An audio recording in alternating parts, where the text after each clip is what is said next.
¿Qué tal? Buenas tardes, ¿cómo están? Estamos contentos otra vez de poder estar transmitiendo en este día un mensaje de las Escrituras. Les mandamos un mensaje para todos aquellos que nos siguen y también muy especialmente para aquellos que nos escriben pidiéndonos cosas.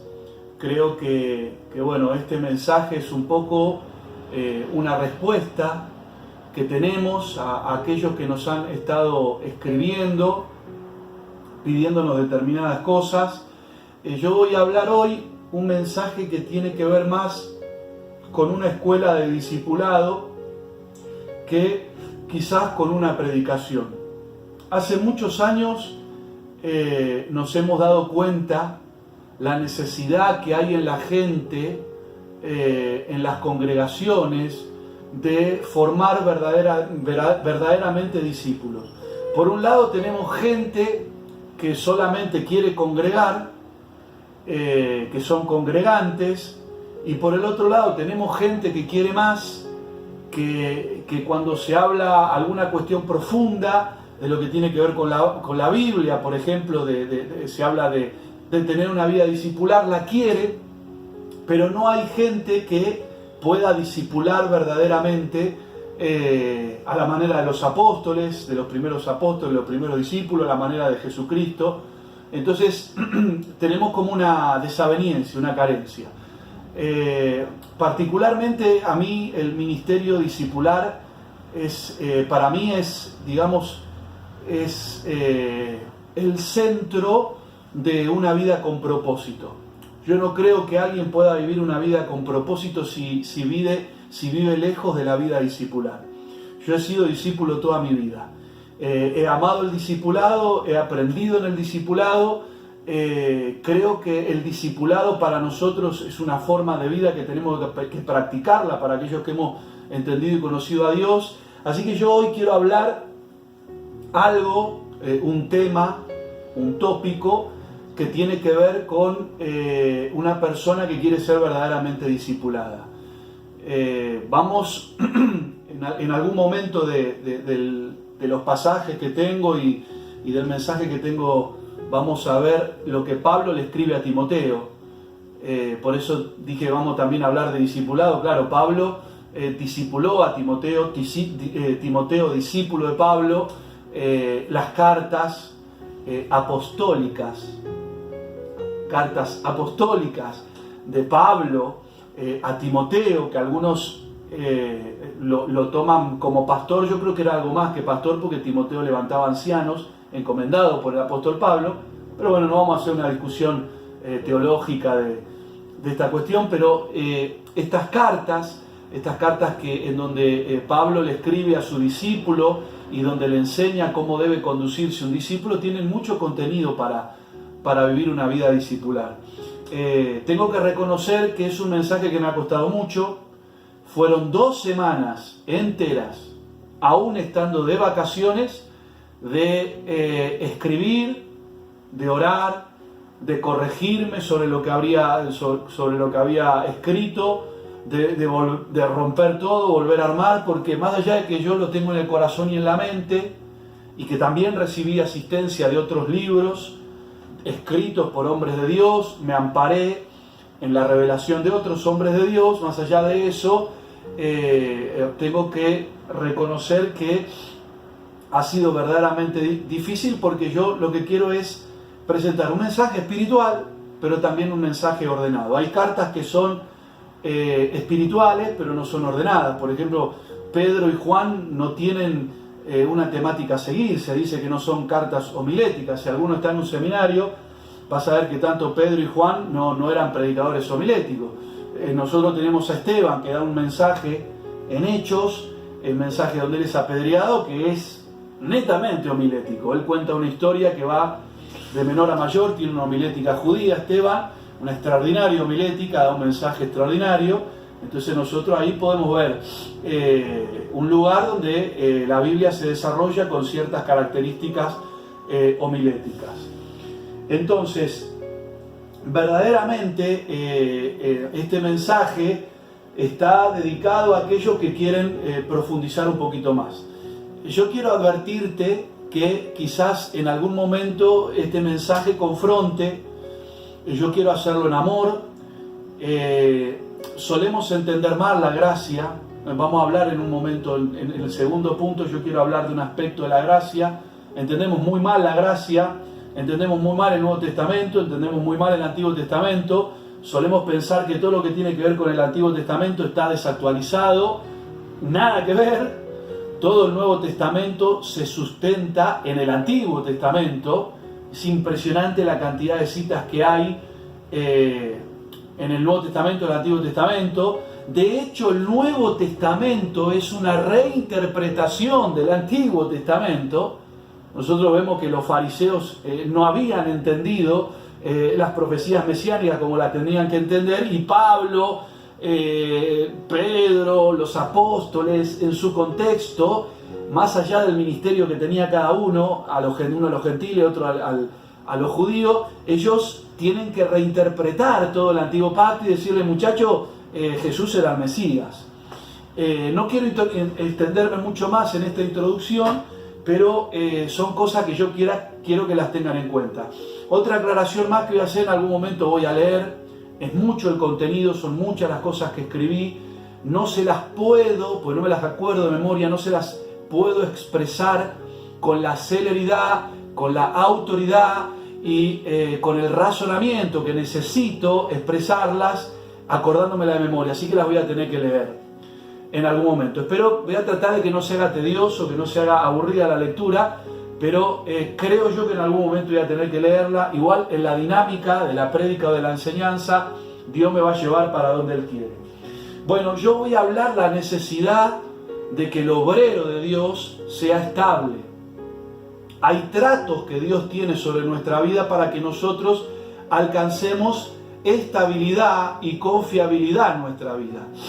Un obrero de Dios no puede ser una persona desordenada. Una cosa es la gracia que recibimos para salvación, otra cosa es la gracia que nosotros recibimos para estar en el ministerio.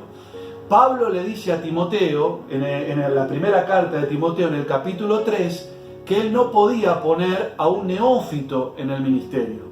¿Qué es un neófito? Un recién iniciado, una persona que recién inicia. ¿Por qué? Porque no tiene base cimental en su vida, primeramente para mostrarse como ejemplo y en segundo lugar para recibir los embates que recibimos cuando salimos al ministerio. Entonces eso es lo que le escribe Pablo a Timoteo. En el capítulo 3 nosotros vemos una serie de requerimientos que yo los voy a leer muy rápidamente. En el capítulo 3 versículo 1 dice: palabra fiel, si alguno le sea obispado, que es el obispado, es supervisión. La palabra obispo tiene que ver con aquel que supervisa, la palabra anciano tiene que ver con aquel que está avanzado en años espirituales, que está homologado por Dios por la estatura que tiene, la edad que le lleva a tener una estatura en el ministerio, un aplomo en el ministerio que le permite estar llevando adelante una posición de autoridad. Él tiene que ver anciano, y obispo tiene que ver con aquel que supervisa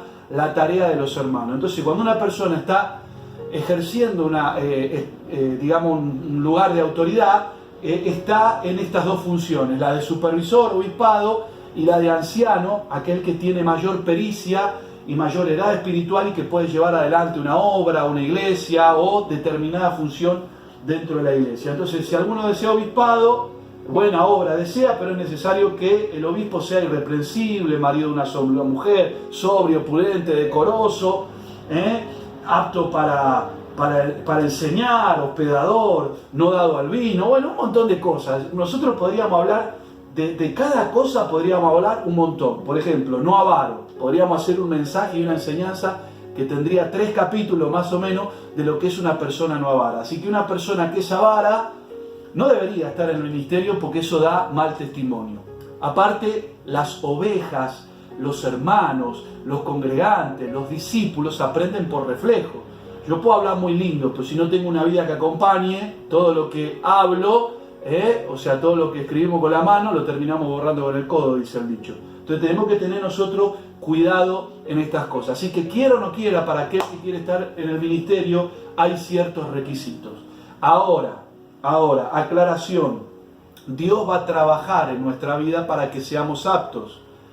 Que nosotros hoy en día no tengamos determinadas aptitudes no significa que estemos desechados por parte de Dios, porque eso tiene que ver también con la gracia. La gracia es que Dios nos trata por lo que Él puede hacer en nosotros y no por lo que nosotros podemos hacer para Dios. Esto es muy importante. Puede haber algunos conceptos que los voy a expresar mejor y los voy a hablar mejor. Pero quiero leerte algo. Son cuatro puntos que tengo. En el primer punto, que es a manera de introducción, voy a decir y voy a hablar algunas cosas de la necesidad que tenemos de ser personas estables. Si somos hijos de Dios, para el desarrollo de nuestra vida espiritual necesitamos tener estabilidad. Nos vamos a encontrar con determinadas circunstancias y situaciones donde nosotros tenemos que tratar en nuestro carácter para ser personas estables. Esto nos va a traer éxito en la vida cristiana. Y también mucho más en el ministerio. Tenemos que ser sí o sí estables en el ministerio porque la gente está esperando ser enseñada por personas que sean el reflejo de Cristo. Y Cristo era la roca. ¿Y qué tiene que ver la roca? Bueno, la roca es un material estable. Cristo es estable como Dios y trabaja en nosotros para producir precisamente eso. Nosotros somos piedra viva, pero bueno, me estoy adelantando, lo vamos a hablar un poco más adelante. Este mensaje es un mensaje que nosotros habitualmente utilizamos, que yo utilizo habitualmente, me amparo en los libros, no es únicamente mío, yo he escrito mucho acá, pero también tengo algunas cosas que he sacado de otros libros, de otros hombres de Dios con ministerios extraordinarios, para poder escribir lo que estoy escribiendo. Esto lo quiero aclarar porque por ahí alguno dice, algo que dijo Miguel lo encontré en un libro. Hermano, yo no estoy plagiando en ningún lugar, sino que me nutro de la palabra de Dios, me nutro del Espíritu de Dios y también me nutro de lo que otros hombres de Dios más adelantados que yo han escrito en cuanto a estos temas, que ayuda mucho. Bueno, nosotros debemos alcanzar estabilidad, pero la estabilidad que mencionamos aquí no es la que un hombre adquiere naturalmente, sino aquella que se desprende de los tratos de Dios sobre nuestra vida. Para que nosotros tengamos estabilidad de conducta y estabilidad emocional, Dios nos tiene que tratar. El hombre natural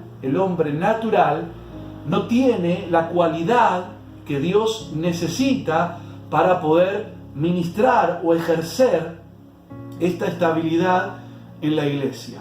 Uno puede decir, bueno, que una persona que viene del mundo y tiene un carácter serio, tiene un carácter aplomado, pero eso no tiene que ver con la estabilidad que proviene verdaderamente de Dios. La estabilidad a la que yo me refiero es una estabilidad que tiene que ver con un trabajo que Dios hace en nosotros para poder producir lo que Él necesita. Hay personas que son estables en lo natural, pero vos le mostrás lo espiritual y hacen agua por todos lados. La obra de Dios no se puede hacer con una vida natural, se debe hacer con una vida espiritual. Una vez que Dios toma al hombre, lo trabaja para producir en el hombre las características que Él está buscando. Citando algunos ejemplos, tenemos a Abraham. Abraham, la palabra Abraham sin H significa padre exaltado. O sea que el patriarca Abraham era un hombre que se exaltaba a sí mismo. Cuando Dios lo trata y lo trabaja en un momento en la transición de la vida de Adán, Dios lo transforma de padre exaltado a padre de multitudes. Ahí se le agrega la H, ¿no? Para nosotros. Entonces, eso es cómo Dios trabaja en la vida de la persona. Te pongo un ejemplo, en la vida de Abraham, cómo lo transiciona, lo trabaja de una persona que se exaltaba a sí mismo en una persona que pasó a ser padre de multitudes. En la vida de Pedro pasa lo mismo. Dios le cambia a Pedro la identidad, y le dice, tú serás una piedra, un Petros, dejarás de ser un jonco quebradizo, lo que significa Simón. Le cambia la identidad, le da una nueva identidad, porque ahí Dios está hablando proféticamente de la transición, de la transformación que va a ser Él mismo, Dios, en la vida de Pedro. Nosotros sabemos que Pedro era un hombre determinado, que Pedro era quizás el más determinado de los discípulos, que él siempre estaba en las cosas de Dios, que él siempre quería estar, pero esa estabilidad era engañosa porque estaba sustentada en la naturaleza de Pedro mismo, y fue precisamente, si podemos decir, esa estabilidad, de alguna manera era inestable Pedro, porque por un momento estaba allá arriba, en otro momento estaba allá abajo. Dios tenía que trabajar en Pedro esas cosas para solidificarlo. Bueno, nosotros lo vamos a ver, ese otro ejemplo. Otro ejemplo es el de Jacob.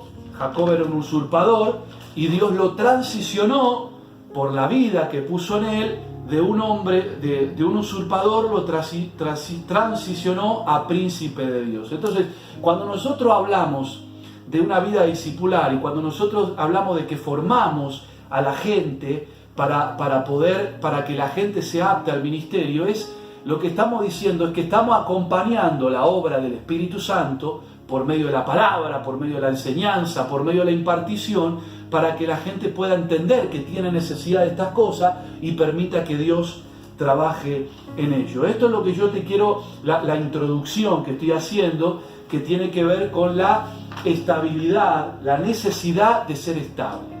La necesidad de ser estable. Este es el primer punto que quiero que te quede en todo esto que yo estoy hablando hasta ahora, es la necesidad que tenemos de ser estable. Ahora, el segundo punto es que Dios trabaja por medio de la gracia.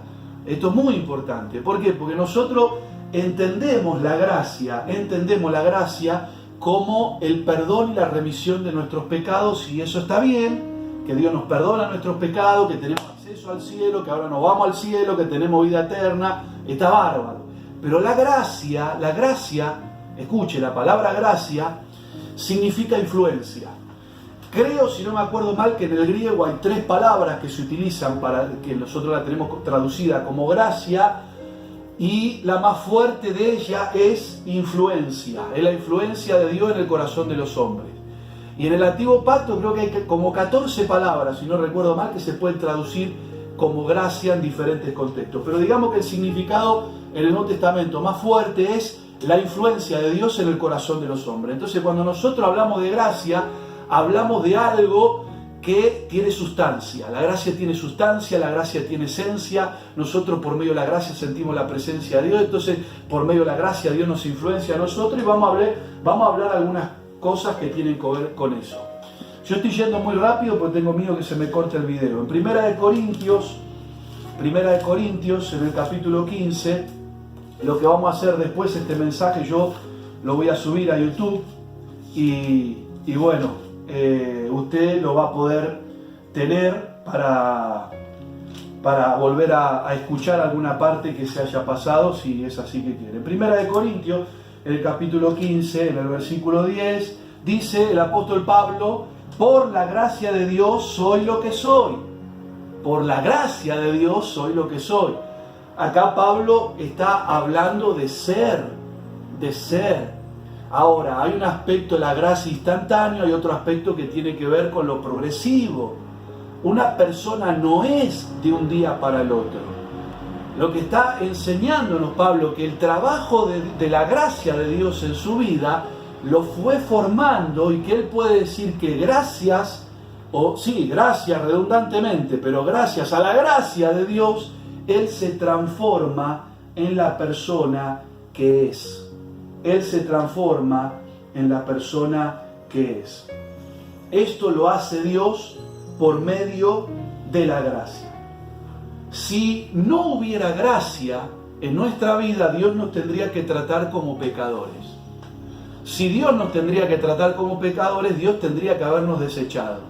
Sin embargo, Dios no desecha al hombre. No lo desecha ni en su condición caída, y tampoco lo desecha al ministerio cuando nosotros tenemos falencias que no nos pueden homologar para ejercer autoridad, que no nos pueden homologar para estar, haciendo determinadas tareas. La gracia de Dios es tan maravillosa y tan hermosa que Dios trabaja en nosotros para que nosotros podamos ir adquiriendo las características de Cristo en nuestra vida, la estabilidad, la madurez, la firmeza, lo que usted quiera. Dios trabaja en nosotros para que nosotros podamos ser aptos, Vamos a leer Primera de Timoteo, en capítulo 1, Primera de Timoteo, capítulo 1, versículo 12. Primera de Timoteo 1:12 dice así: doy gracias al que me fortaleció, a Cristo Jesús, nuestro Señor, porque me tuvo por fiel poniéndome en el ministerio. Acá vemos que Pablo dice que Cristo lo tuvo por fiel poniéndolo en el ministerio. Entonces nosotros tenemos que prestar atención en esto. Cuando Dios lo llama a Pablo, lo llama por lo que Dios puede hacer en la vida de Pablo y no por lo que Pablo puede hacer en la vida de Dios. Por eso dice que Pablo fue tenido por fiel, aún dice él, siendo blasfemo, siendo perseguidor de la iglesia, cuando agradó a Dios revelar a su Hijo en mí y trabajar por medio de la gracia. Yo entiendo que Dios me ha tenido por fiel de ser llamado hacia el ministerio. En Hebreos, en el capítulo 12, en el versículo 6, la palabra de Dios nos enseña que Dios, cuando toma a alguien por hijo, lo disciplina, o sea, lo prepara, lo va tratando para que ese discípulo pueda ser participante de la santidad, participante de la obra de Dios. Y en el mismo capítulo, el capítulo 12, el versículo 15, dice que nosotros tenemos que mirar por nosotros mismos, no siendo que brotando alguna raíz de amargura, dejemos de alcanzar la gracia de Dios.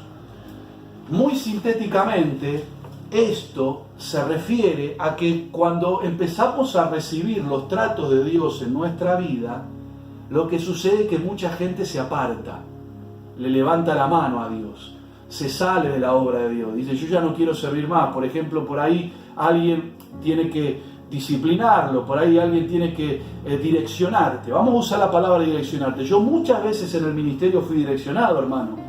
Muchas veces un pastor, un hombre de Dios me tuvo que decir: Miguel, te tengo que direccionar acá porque te estás yendo. Mis intenciones eran buenas, mis intenciones eran loables, yo tenía un tremendo llamado de Dios, pero necesitaba ser direccionado. Entonces yo tenía la opción de ofenderme o de aceptar la reprimenda, el direccionamiento y caminar en obediencia a Dios. Como yo amaba a Dios y amo a Cristo y amo el ministerio, amo realmente a Cristo y el ministerio de Cristo, entonces agachaba la cabeza y me dejaba direccionar. Cada uno de nosotros debemos dejarnos direccionar por la gracia cuando estamos siendo tratados, porque cuando pasamos diferentes medidas de prueba, Dios nos añade gracia. Es la gracia la que nos levanta y la que nos da el soporte para cuando nosotros estamos en prueba.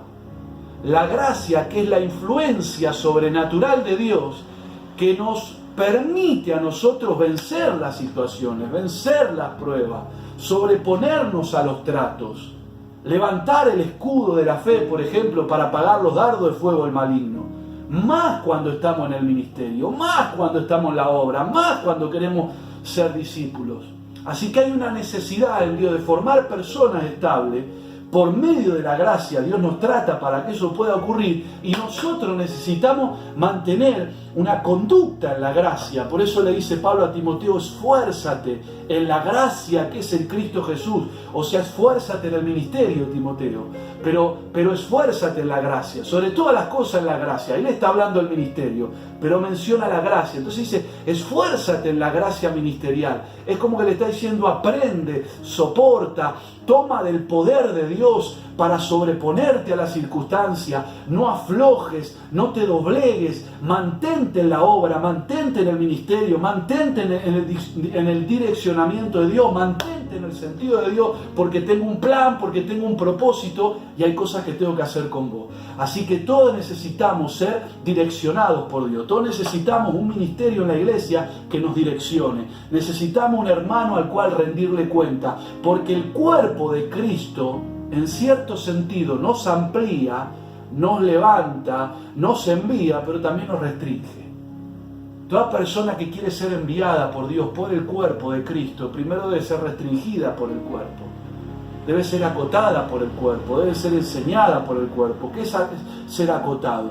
Nosotros, hermano, no todo lo que hacemos ni todo lo que tenemos está bien. Somos seres naturalmente caídos que hemos aprendido un montón de cosas que están mal, que nosotros las tenemos que rever en nuestra vida. Y necesitamos hombres de Dios, homologados por Dios, espirituales, con conocimiento realmente espiritual, con una revelación de Cristo que trabaje en nosotros y por nosotros, conjuntamente con el Espíritu Santo, y nosotros podamos crecer en la obra, crecer en el ministerio. Mira, la iglesia primitiva conocía muy bien el discipulado.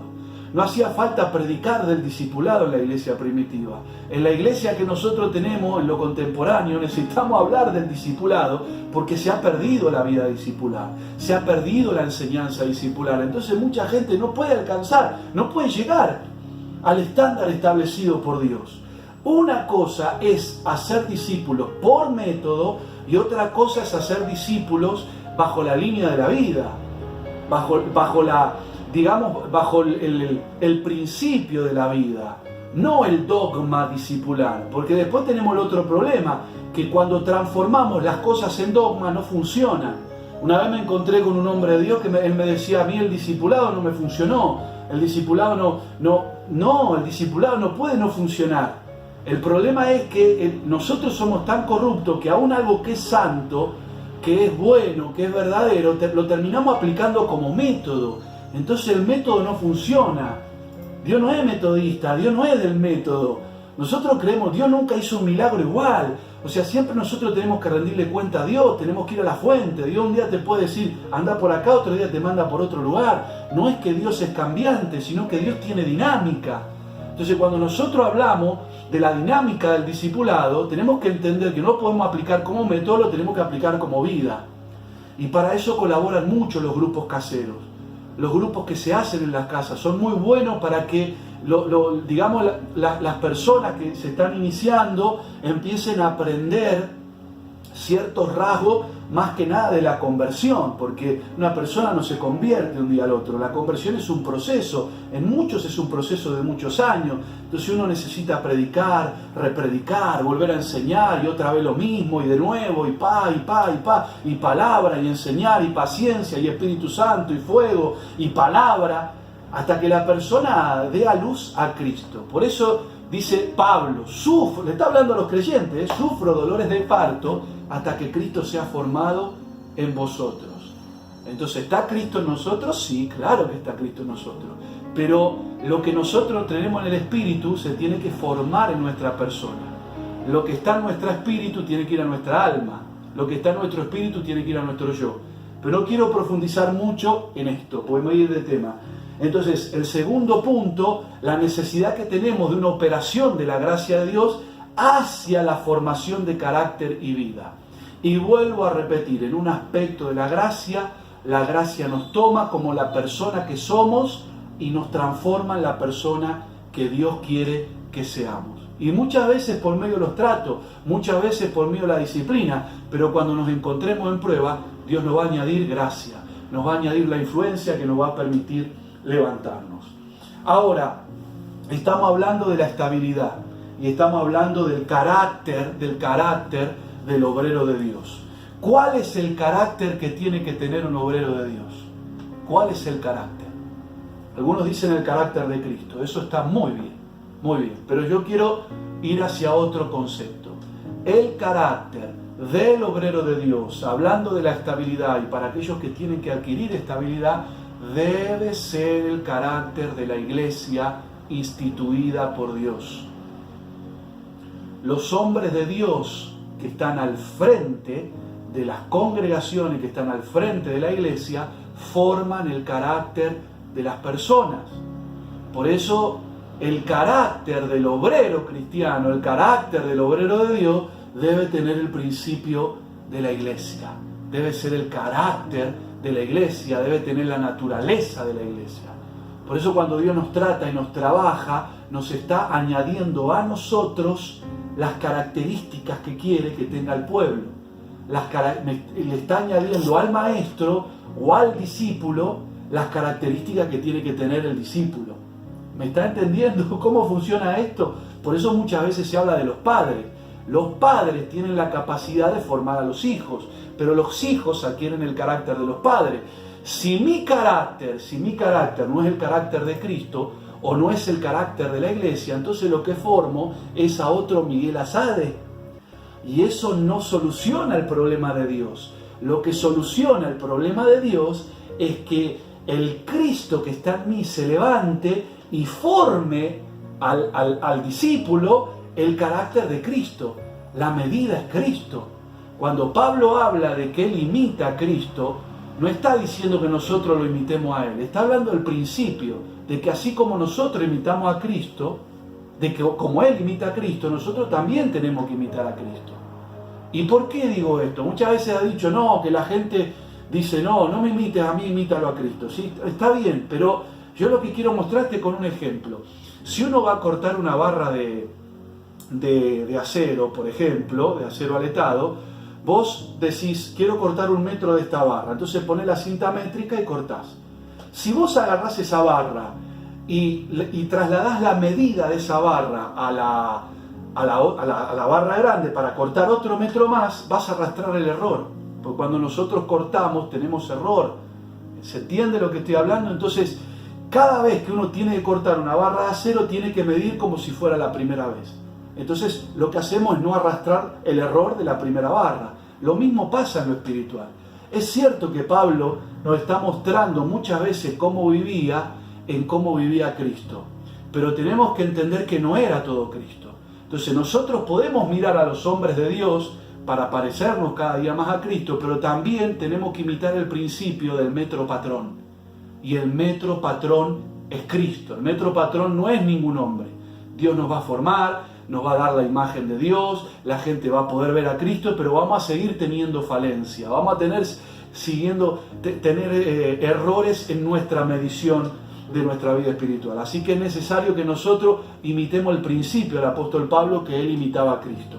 Amén. Entonces, el tercer punto tiene que ver con que nosotros tenemos que adquirir el carácter de la iglesia. Voy a ir rápido. La Escritura dice que somos piedras vivas. Dice que somos piedras vivas. ¿Cuál debería ser el carácter del obrero cristiano? Bueno, el carácter del obrero cristiano debería ser el carácter de la iglesia. Aclaremos un poco este punto. ¿Cuál es el cimiento de la iglesia? Primera de Corintios capítulo 3, Primera de Corintios capítulo 3, versículo 9. Dice así, porque nosotros somos colaboradores de Dios y vosotros sois labranza de Dios, edificio de Dios, conforme a la gracia que me ha sido dada. Yo como perito arquitecto puse el fundamento y otro edifica encima, pero cada uno mire cómo sobreedifica, porque nadie puede poner otro fundamento que el que está puesto, el cual es Jesucristo. Entonces, ¿cuál es el fundamento de la iglesia? Es Cristo. ¿Qué es Cristo para la iglesia? Según Efesios capítulo 4, versículo 11, dice que Él es la roca. Cristo es la roca. ¿Quiénes somos nosotros en el edificio de Dios? Como leímos en 1 Corintios capítulo 3, versículo 9 al 11, después léalo en su casa. Bueno, estás en tu casa, lo que pasa es que tengo la inercia de la iglesia. ¿Quién es la roca? Cristo. ¿Quién es el fundamento? Cristo. Bien. ¿Qué somos nosotros dentro de la iglesia? En 1 de Pedro capítulo 2, versículo 5, dice que somos piedras vivas. Habíamos visto que éramos labranza, edificios de Dios. Entonces el edificio tiene el cimiento, tiene la columna, tiene la pared. Entonces, como piedra viva, nosotros formamos parte del paramento de la iglesia. Entonces, el cimiento, ¿de qué está hecho? De roca, es Cristo. Los muros, ¿de qué están hechos? De piedra viva, la roca, nosotros. Después se dice de la iglesia que es la columna y el baluarte de la verdad. La columna, ¿de qué está hecha? De piedra. Bueno, entonces vemos que el material de la iglesia es la roca, es la solidez. La iglesia es sólida. La iglesia, en el sentido espiritual, es la institución de Dios y es sólida. La iglesia tiene solidez. La iglesia ha soportado la persecución. La iglesia ha soportado el martirio, la iglesia ha soportado las falsas doctrinas, la iglesia ha soportado un montón de cosas. Entonces nosotros podemos ver que la iglesia es sólida. Si la iglesia es sólida, la institución de la iglesia es sólida, los líderes tienen que ser sólidos, los obreros tienen que ser sólidos, los obreros tienen que ser estables. Es necesario que entendamos que el mismo material de Cristo es nuestro mismo material. Si Cristo es la roca, nosotros somos pequeñas rocas. Si Cristo es santo, nosotros tenemos que ser santos. Si Cristo es bueno, nosotros tenemos que ser buenos. Entonces las características de Cristo deben ser añadidas a nuestro carácter. Es necesario alcanzar la solidez. Así que nuestro carácter debe ser transicionado al carácter de la comunidad, al carácter de la iglesia. Una cosa son los rasgos personales. Bárbaro. Uno tiene rasgos personales, características personales. Yo no estoy hablando de que seamos monotónicos hablando en el carácter. Cada uno tiene su forma de ser. Pero la estabilidad, cada uno la tiene que tener adentro. O sea, tenemos que ser personas estables, independientemente que uno sea más animado que que uno sea verborrágico, que el otro sea más callado. Tenemos que ser estables. El verborrágico tiene que ser estable y el que está callado tiene que ser estable. Tenemos que tener esa estabilidad necesaria, vinculante para el ministerio, para que nosotros podamos ser direccionados y para que podamos direccionar a la iglesia, porque realmente hay requisitos para los obispos. Lo vimos en 1 Timoteo capítulo 3. No se enoje. No estoy predicando Antiguo Testamento, estoy predicando Nuevo Testamento. Estos requerimientos los pone el apóstol, los pone Pablo, no los pongo yo, no es algo que se me ocurre a mí. Entonces, algunos me dijeron, bueno, danos un mensaje, danos una introducción, hablanos, bueno, ahí yo le doy una introducción del discipulado. Vamos a ver si alguno quiere seguir caminando en este discipulado. Pero bueno, hay un proceso para ser las personas que Dios demanda a nosotros, hay un proceso y Dios nos va a asistir. Dios no te rechaza. Recuerden que nosotros necesitamos la gracia. ¿Por qué? Porque la gracia nos está diciendo que Dios no rechaza nuestra vida, sino que trabaja en nosotros. Yo voy a hablar muy rápido, y ya estoy terminando, el ejemplo de Pedro. La revelación, el primer punto. Voy a hablar del proceso de la transición de un hombre. Voy a ejemplificarlo en la vida del apóstol Pedro para ver algunos ejemplos. No puedo ver todos los aspectos, es imposible. Pero voy a hablar de la vida de Pedro y vamos a tocar algunos aspectos. El primero, la revelación. Pedro tiene una tremenda revelación. Mateo 16, 15 al 19. Estamos viendo el proceso ahora de Pedro, el proceso hacia la estabilidad que Dios le va a dar a este hombre de Dios para que sea columna y baluarte de la iglesia. Y resulta ser de que la revelación, Pedro dice, Jesús hace una pregunta y Pedro dice, vos sos el Mesías. Todos conocen el pasaje. Búsquenlo en Mateo 16, versículo 15 al 19. Entonces, en esa revelación que tiene Pedro, le dice Jesús, bienaventurado eres, Simón, hijo de Jonás, porque no te lo ha revelado carne y sangre, y yo te digo, ahora vos sos Pedro.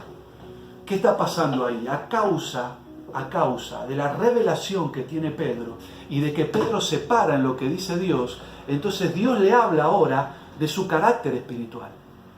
Dios le habla de el diseño de Dios. Es como que Jesús le está diciendo, bueno, la roca en la que hay que edificar mi iglesia es lo que vos dijiste, que yo soy el Mesías. Pero como vos tuviste esta tremenda revelación y estás parado en la revelación del Padre, entonces vos no sos quebradizo, vos sos Cefas, vos sos piedra, vos sos una roca fundamental, sos tremendo. Hay un cambio de identidad, hay un cambio de naturaleza, hay una transición en su identidad espiritual. Ahora, Cristo le cambia, le empieza a dar una vuelta a Pedro de 180 grados, lo empieza a transicionar, pero ahí no estaba hecha la obra. Cristo le está hablando proféticamente. ¿Por qué? Porque nosotros vemos pasaje más adelante, en el capítulo 16, versículo 22 al 23, que Pedro le dice, Señor, no te acontezca esto, no vayas a la cruz. ¿Qué pasó con Pedro? La palabra profética lo envalentonó, que Dios le dijo, vos sos una piedra. Quizás hizo que Pedro sintiera, loco, yo acá soy la piedra, déjenme que yo paso, vení Cristo, vení, ahora yo te voy a enseñar la voz. No, deja que no te acontezca esto.